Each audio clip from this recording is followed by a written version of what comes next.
estudante! Continuando a semana de acolhimento do ciclo 2, quero lembrar que o PET 2 está disponível para download no nosso site estudeemcasa.educação.mg.gov.br. Quem está aqui comigo hoje é a professora Viviane Soares, da área de Ciências Humanas.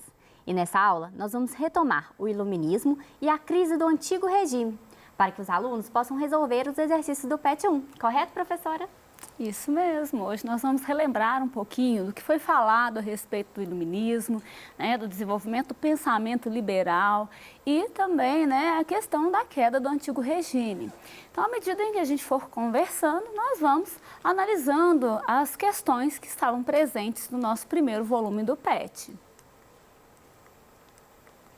Então, só para a gente relembrar, o iluminismo é um movimento intelectual que vai começar na Europa, que ele traz aí um conjunto de ideias que tem como base principal o uso da razão, o desenvolvimento do pensamento científico, E a busca aí de um desenvolvimento intelectual, de um crescimento aí de toda uma sociedade.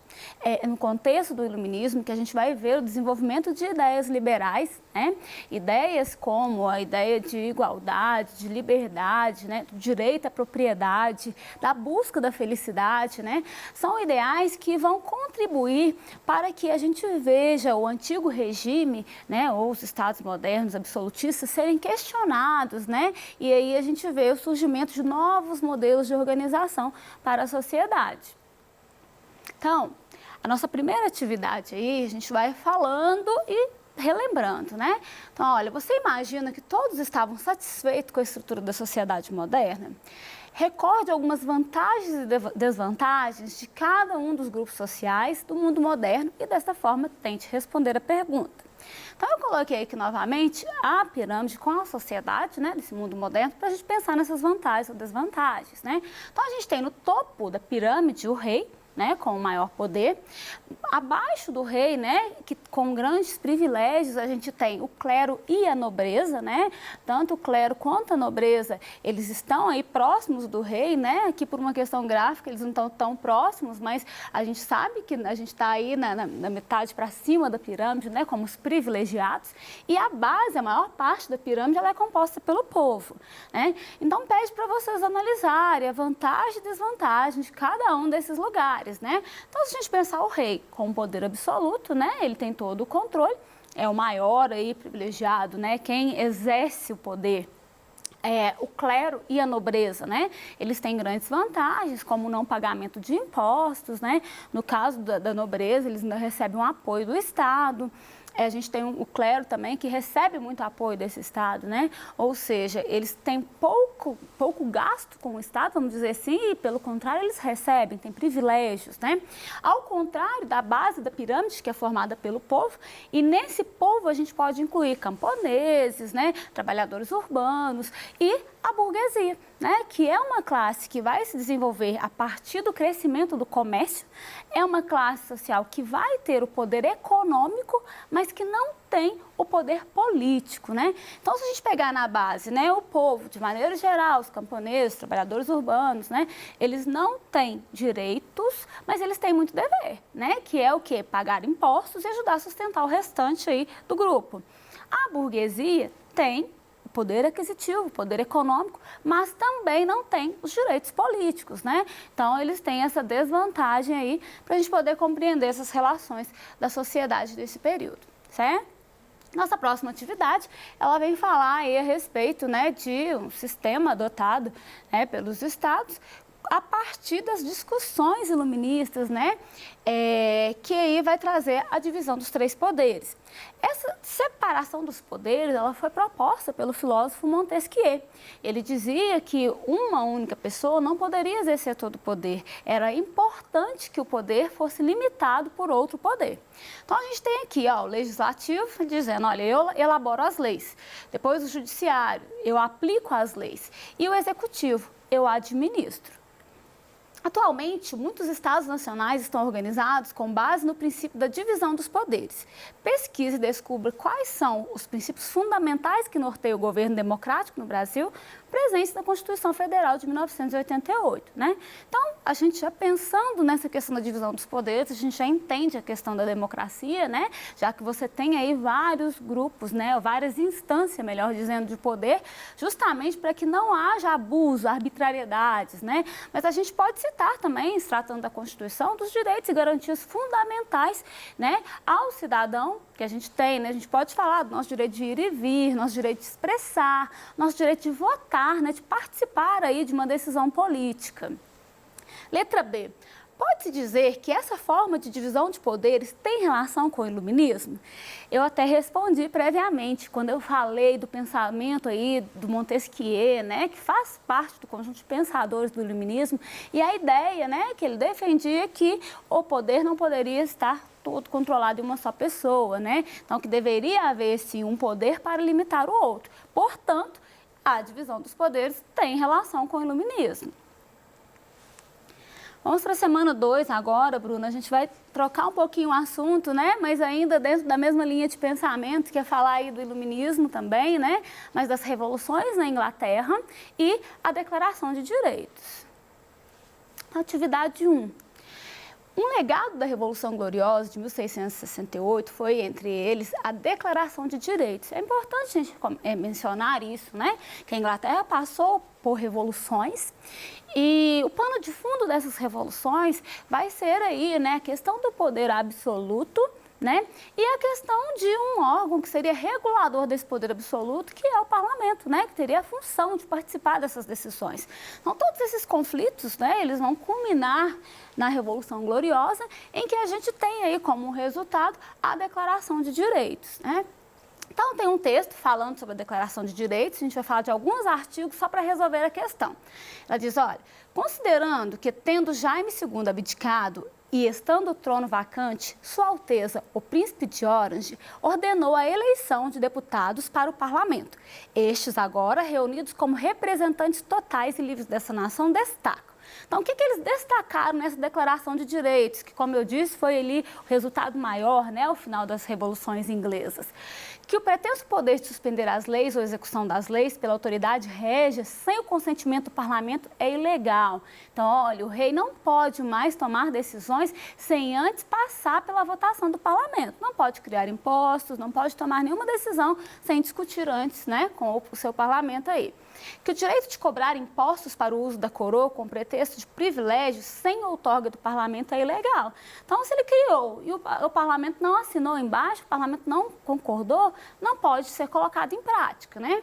5. Que é direito dos súditos apelar para o rei e todos os obstáculos que lhes forem colocados são ilegais. Então, a população pode apelar ao rei, né? Pode pedir ao rei recurso, ajuda, e não pode ser negado o acesso da população a esse rei, né? Está presente aí também na Declaração de Direitos. Então, letra A. O documento acima, também conhecido como Bill of Rights, ele consolidou na Inglaterra qual regime político?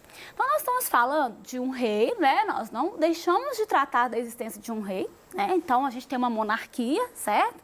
Só que nós tratamos também de um parlamento que tem aí o poder de atuar e fazer parte das decisões. Portanto, né, a gente tem aí uma monarquia parlamentarista, certo?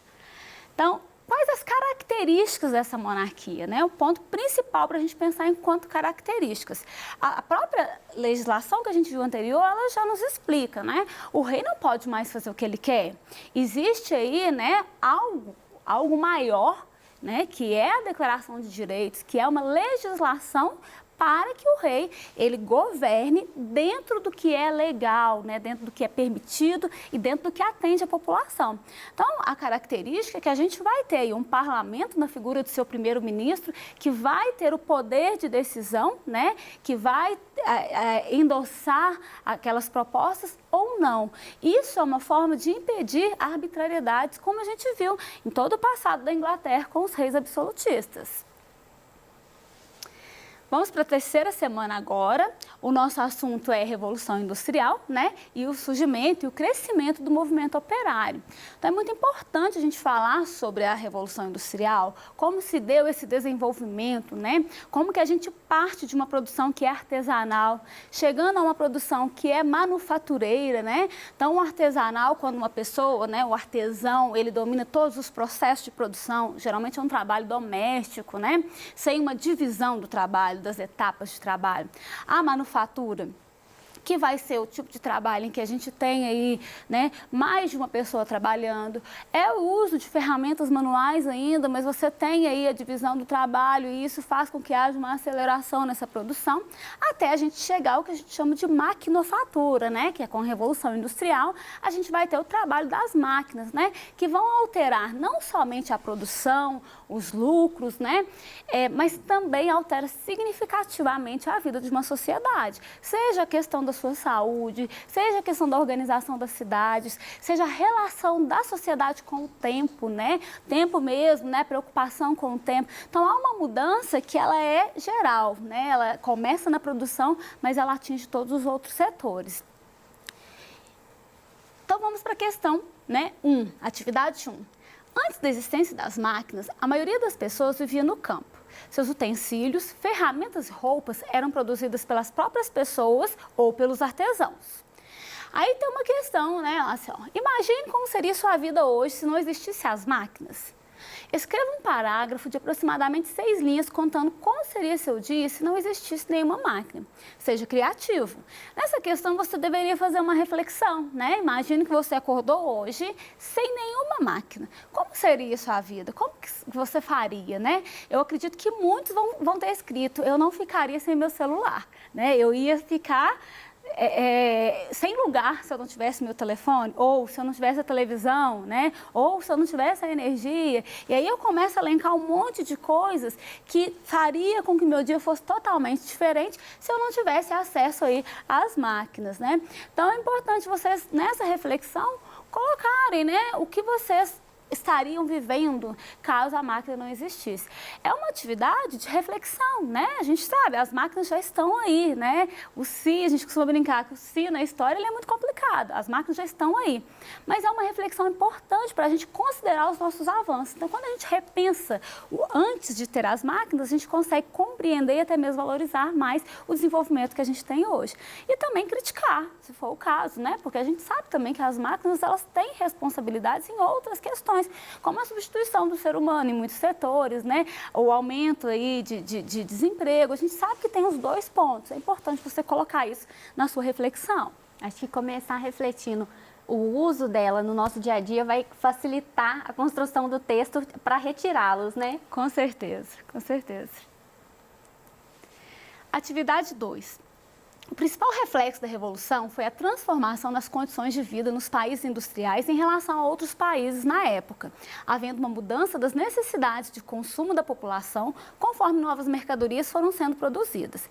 Veja nessa imagem como era uma indústria têxtil que funcionava na Inglaterra no século XVIII e XIX. Então, se vocês conseguem observar, né, a gente vê um ambiente com pouca ventilação. É um ambiente que ele está sujo, você consegue observar, né, pelo próprio chão aí, a questão da proximidade das pessoas, né, de não ter aí uma distância de segurança, vamos dizer, a fábrica ela está com tudo muito amontoado, né, não há condições aí mínimas de trabalho dentro, né, do que a gente precisa de salubridade. Vou pedir para vocês completarem a frase, né, sobre a Revolução Industrial com as palavras que a gente tem aqui, ó, relações, produção, máquina, trabalho, custo e ferramentas. Então, a substituição das... Aí, o que a gente vai falar que foi substituído, né? Ferramentas pelas máquinas, né? Permitiu uma maior produção, gerando novas relações de trabalho e produzindo com menos custo, né? Então, entender aí que as máquinas, elas vão gerar um aumento na produção, elas vão gerar outras formas de trabalho, né? E como final aí a gente tem uma produção que ela vai ser maior e com menos custo, né? Atividade 3 faz uma comparação sobre esse período lá na Inglaterra, né, no início da industrialização, com o período atual, né? E aí a gente pode referir a vários países que já estão nesse estágio, né? Mas é só uma comparação aí. A Revolução Industrial, ela modificou a vida de todos nós. Observe as imagens. E aí uma pergunta para nós, né, em se tratando aí do nosso país, Brasil. Então, tendo como base essa transformação que está mostrando aqui da Inglaterra, lá no comecinho, né, das crianças na indústria, né, e aí chegando nesse nível de tecnologia, pede, né, para a gente saber sobre investimento. A gente tem várias opções de resposta, né, que são possíveis, mas a gente entende que sim, que nós passamos por um grande processo de desenvolvimento, né, que nós usamos tecnologia de ponta em nossas indústrias, então é importante a gente falar sobre isso, inclusive no crescimento das questões trabalhistas, né, pois na primeira imagem você vê crianças, né, de pés no chão, trabalhando, e hoje a gente sabe que a gente tem uma legislação que não permite isso.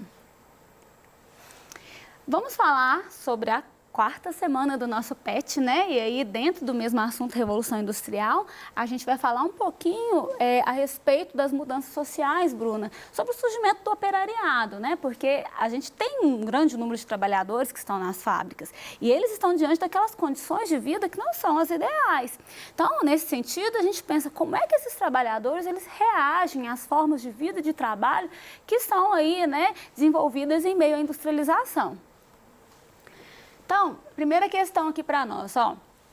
Com a criação das máquinas industriais, ocorreram mudanças profundas na forma de produção da sociedade inglesa, né? Cada máquina passou a substituir diversas ferramentas e assim a realizar o trabalho de várias pessoas, que foram deixando de trabalhar em casa ou em oficinas e passaram a trabalhar em fábricas para um patrão em troca de um salário. Essa nova forma de produção recebeu o nome de maquinofatura. Vou pedir para que vocês pesquisassem e respondessem, né? A primeira indústria a utilizar máquinas foi a de tecidos de algodão. Porque o empresariado inglês interessou-se em mecanizar primeiramente a produção de tecidos, inclusive oferecendo prêmios em dinheiro para quem inventasse máquinas de fiar e de tecer? Então, a gente pode pensar numa série de questões. Primeiro, pensar no mercado, né? O mercado de tecido, ele era um mercado bom, né? Era um mercado que tinha tudo para crescer. A gente pode pensar também como a Inglaterra tinha matéria-prima em abundância, né? Seja a questão do algodão em suas colônias, né? Ou seja a questão da criação de ovelhas também, né? E a Inglaterra também tentava concorrer com a Índia, que era grande produtor de tecido e vendia tecido para as várias regiões, né? Então, são fatores que vão contribuir para que a indústria têxtil se desenvolva aí na Inglaterra. Questão 2. Na Inglaterra, com o crescimento das fábricas, ocorreu uma divisão muito maior do trabalho e, consequentemente, um aumento da produtividade. Isto é, passou a se produzir mais em menos tempo. Com a produção em larga escala, a Inglaterra passou a ser o armazém do mundo, né? Aí tem uma imagem aí do armazém e pergunta a vocês se concordam que a Inglaterra passou a ser o armazém, né? É nesse sentido, gente, falar que como a Inglaterra produzia muito, estocava muito e distribuía pelo mundo. Por isso essa semelhança aí, né? Está tratando da Inglaterra como o armazém do mundo. E a nossa última questão, ela traz uma charge, né? Em que há uma conversa de o patrão, né, com um trabalhador, em que ele vai falar, olha, o que disse a este homem? Aí o patrão fala que ele trabalhasse mais depressa. O cara pergunta para ele, quanto você paga? Ele fala, R$20 por dia. Onde vai buscar o dinheiro para lhe pagar? Ele fala, olha, eu vendo a mercadoria. E quem faz a mercadoria? Ele. Quanta mercadoria ele faz por dia? No valor de R$240. Então, não é você que ele paga, mas é ele que ele paga R$220 por dia para que ele diga o que trabalha mais depressa, né? Então, está falando dessa relação, como surge o capital, né? Como que o dono da fábrica tem o recurso? Justamente por causa do trabalho do seu operário. Então, a questão é, você acha justa a condição dos trabalhadores durante a Revolução Industrial? Justifique sua resposta. Para essa questão, relembrar das condições de trabalho, né, das cargas horárias extensas, dos baixos salários, da falta de higiene, de saúde nas cidades. Com isso, você vai conseguir responder tranquilamente essa questão, certo? Então, pessoal, a gente termina aqui. Espero ter contribuído, né, para que você possa aí, rever as suas atividades, né, olhar em que ponto pode melhorar, em que ponto você conseguiu atingir os nossos objetivos. Fique ligado que em breve nós vamos ter mais aulas e mais PET tratando aí, né, do nosso segundo volume, da nossa segunda etapa. Até lá, Bruna, obrigada. Obrigada.